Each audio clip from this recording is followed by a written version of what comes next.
Turning to politics on this Thursday, former LA Mayor Eric Garcetti may finally get his ambassadorship to India. The 2024 presidential campaign is well underway. And more bombshell revelations in Dominion's lawsuit against Fox News. Here to break it all down, as she is every Thursday, Caroline Heldman, professor of critical theory and social justice at Occidental College. Never a dull moment, Caroline. Indeed. Happy Thursday, Giselle. Happy Thursday. Let's start local. Former LA Mayor Eric Garcetti's nomination to be the ambassador of India finally gets through committee after a lot of delays. Two Republicans voting to advance his bid. Now goes to a full Senate vote. This is a pivotal moment in our relations with India, especially with all that's going on with the war in Ukraine. Does he finally have this? Well, it's still up in the air, unfortunately. So he has passed the first hurdle. He got out of the Senate Foreign Relations Committee with 2 votes from Republicans. There are some members, though, of his own party who oppose his nomination. So when it goes to a full floor vote, it looks like he has some wiggle room, right, with at least those 2 Republicans. But for example, Mark Kelly from Arizona, a Democrat, has said that he will likely vote against his nomination. As you know, Garcetti has faced allegations that he didn't respond quickly enough or respond at all to sexual harassment allegations in his office. And so I'm sorry to say we still don't know whether or not he has the votes, but this is the furthest that he has come in the last 2 years in this process. All right. Yesterday, I spoke with progressive Congresswoman from Northern California, Barbara Lee. She's thrown her hat into now this crowded Senate race, taking over for Dianne Feinstein. Does she have the war chest of an Adam Schiff or Katie Porter? And how does she distinguish herself and give herself an edge in this race? I am a huge fan of Barbara Lee because she voted against giving President George W. Bush broad powers after 9/11 to simply go into other countries. And we now know that she was on the right side of history. She was the only member of the House who did that. She has an incredible record. You know, she desegregated her high school cheerleading squad.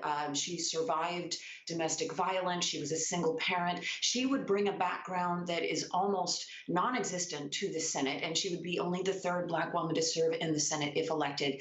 With that said, Adam Schiff has about a $20 million war chest. Katie Porter has about a $10 million war chest, and Barbara Lee has about $50K in the bank last time we checked. So she is probably not as viable a contender as the other leading candidates, but wow, does she have an impressive resume. We'll be watching that very closely, as you know. All right, Governor Gavin Newsom testing positive for COVID, but still working and refusing to renew this multi-million-dollar deal with Walgreens because they refuse to dispense abortion pills in 21 states where abortion remains legal, including right here in California. The reversal of Roe continues to have these ripple effects. What's your takeaway from all this? Well, Roe is really turning us into 2 countries, right? It's one country where women have a right to reproductive rights and some other rights as well, and states where that is simply not the case. And Gavin Newsom, as you noted, is pulling the contract with Walgreens, not because they're going to pull the pills in California, but because they're going to pull the pills in other states. So it's essentially like a consumer activism, but at a state level. And so far, $54 million contract pulled that won't go for inmate prescriptions. And this is just the beginning. We see this politicization, not just with Newsom, but also with, DeSantis in Florida going after Disney. We see the politicization of companies in a new way in this kind of culture wars battle at the state level. Boy, how ominous the way you put it, the tale of now 2 nations.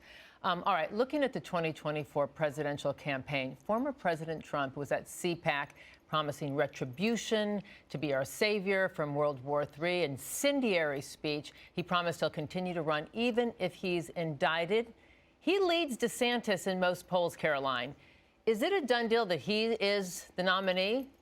I think we're so far away from that. I do think it'll probably be a Trump or DeSantis, unless some really bright, shiny candidate emerges. But you recall this is a long process with lots of primaries. We're 2 years out from this, so I don't think it's a done deal. I was a little worried about that speech. It indicates that Trump is ramping up the kind of violent divisive rhetoric rather than tamping it back. It's not a done deal, and I wouldn't be surprised if DeSantis ends up taking this from him.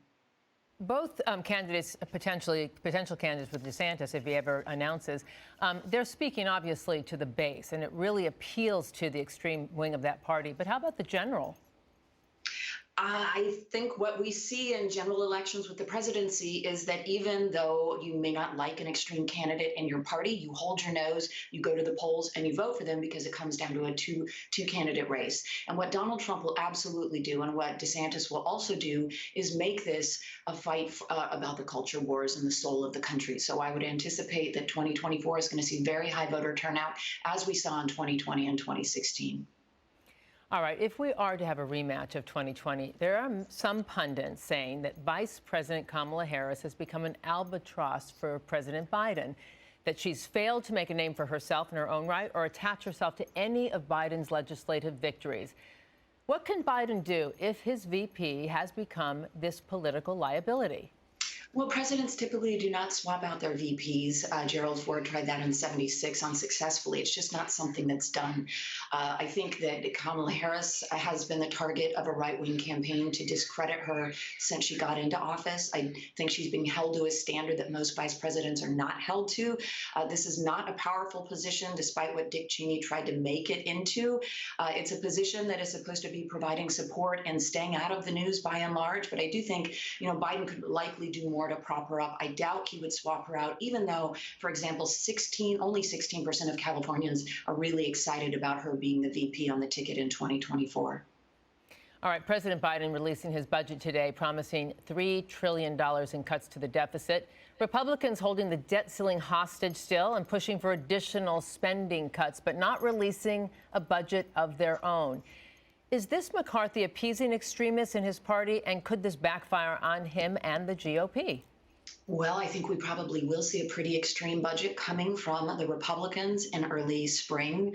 It will likely have steep cuts to health care and safety net programs for the poor. Since the Republicans have said they will not cut Social Security and Medicare, there's not a whole lot else they can cut. So those cuts will be very deep and I assume draconian. And this is a high stakes game of chicken because they are bringing the debt ceiling vote into this, which is about past debt, not about moving forward. So I think what we will see is this will dominate the headlines for the next 2.5, 3 months. All right, Dominion's case against Fox News really heating up, incendiary, with all these emails and texts from the chairman and anchor saying they knew election fraud claims were all a lie, that they hate the former president behind the scenes secretly. How bad are these revelations for Fox? They should be really terrible in the sense that you have hosts from Fox saying, I hate Donald Trump. We know these folks are lying. They're pushing this big lie, and then going on air and pushing the big lie. Except that I don't think this will be the case. I think if you're in the right-wing media ecosystem, that there's a lot of tribalism, right? There's a lot of us versus them. And so I would be surprised if Fox News viewers kind of turned on these hosts. I think if you don't watch Fox, that you have a really good sense that putting Fox and News in the title is a bit of a stretch. But at the end of the day, I actually don't think this will shift public opinion much because of the divisive sort of tribalism in our country.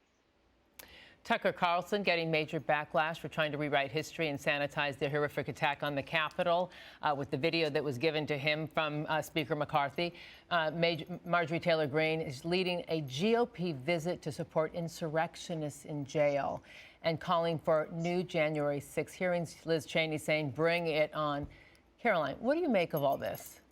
I think that in reference to, the Fox News and the ecosystem, that you have a certain segment of the American population who simply believes things that are not true, because that is the media diet they are ingesting every single night. Tucker Carlson took footage that McCarthy gave him that members of the House had a difficult time getting, checking out, getting their hands on. He just handed it over to a right-wing host who then tried to create a reality that is not real about a violent attack on our Capitol. And the thing is, we all saw it with our own eyes. We know what happened. We saw the footage from inside the Capitol. We saw the footage from outside the Capitol.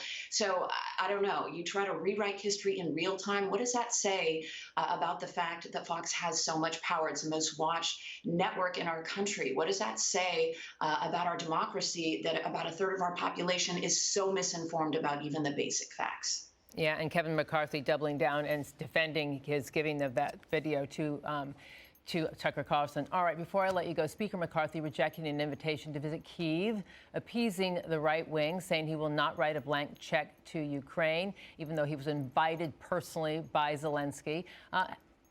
How dangerous is this? Well, this is what we've been talking about, Giselle, that Ukraine is going to become a hyper-partisan issue. And of course, this is super dangerous in the sense that we're talking about a geopolitical resorting of authoritarian countries against democratic countries.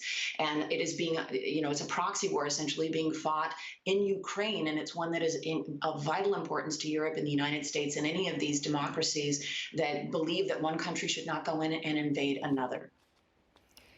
Well, we could fill the hour, couldn't we, Caroline Heldman? Thank you so much for lending us your vital expertise as you do every Thursday with us on all things politics. We appreciate you. Thank you, Giselle.